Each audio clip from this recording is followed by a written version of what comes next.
राजा शतधनु एक धर्मपरायण और सत्यनिष्ठ राजा थे। वे भगवान विष्णु के अनन्य भक्त थे और अपने राज्य में धर्म के नियमों का कड़ाई से पालन करते थे। वे नित्य भगवान के नाम का जप और सत्कर्मों का पालन करते थे। उनकी पत्नी, जिनका नाम शैव्या था, वो भी अत्यंत सदाचारी और धार्मिक प्रवृत्ति की थी। दोनों मिलकर अपने राज्य को धर्म और न्याय से संचालित करते थे। एक दिन कार्तिक पूर्णिमा को उपवास रखकर राजा रानी दोनों गंगा जी में स्नान करके निकले। वहां उन्होंने एक पाखंडी को अपनी ओर आते देखा। वह राजा के धनुर्वेद आचार्य का मित्र था, इसलिए राजा शतधनु ने उससे मित्रों जैसा व्यवहार किया और उसे बात करने लगे। परंतु रानी शैव्या मौन रही और उसे देखकर सूर्य को नमस्कार करने लगी। कुछ वर्षों बाद राजा की मृत्यु हो गई। पाखंडी से बात करने के कारण उन्होंने कुत्ते के रूप में जन्म लिया, परंतु रानी अपनी मृत्यु के बाद काशी नरेश की कन्या के रूप में जन्मी।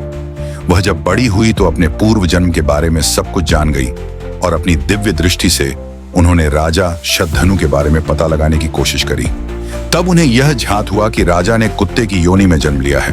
अपने पिता की आज्ञा लेकर वह उस राज्य में पहुंची जहां पर वह कुत्ता था। रानी ने कुत्ते को उत्तम भोजन कराया और उसको अपने पूर्व जन्म के बारे में स्मरण करवाया।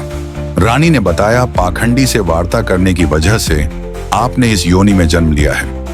यह सुनकर कुत्ते ने पूर्व जन्म का चिंतन करते हुए अति दुर्लभ निर्वेद प्राप्त किया और नगर के बाहर आकर अपने प्राण त्याग दिए।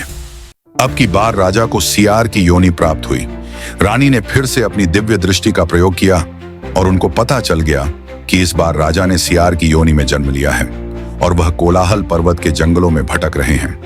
रानी ने जंगल में पहुंचकर सियार को अपने पूर्व जन्म का स्मरण करवाया और एक बार फिर सियार ने सारा वृतांत जानकर जंगल में ही अपने प्राणों को त्याग दिया। इसी क्रम में राजा को भेड़िया, गिद्ध, काक और अंत में मयूर की योनि में जन्म लेना पड़ा। अंत में राजा ने महात्मा जनक के यहाँ पुत्र के रूप में जन्म लिया। उसके बड़े होने के बाद रानी ने अपने पिता से स्वयंवर की इच्छा जताई और उसे चुन लिया। रानी ने फिर उसको उनके पूर्व जन्मों के कष्टों का ज्ञात करवाया। फिर दोनों ने विविध भोगों को भोग कर अंत में अक्षयलोक प्राप्त किया। यह कथा हमें सिखाती है कि हमें सदैव सत्संगति में रहना चाहिए और अपने धर्म ऐसा काज न कीजिए गलत संगति करके जो पछता। अगर आपको यह कथा पसंद आई हो तो आपसे अनुरोध है कि कृपया हमारे चैनल को लाइक करें और सब्सक्राइब करना न भूलें। आपका ऐसा करने से हमें उत्साह और प्रेरणा मिलती है। धन्यवाद। जय श्री राम।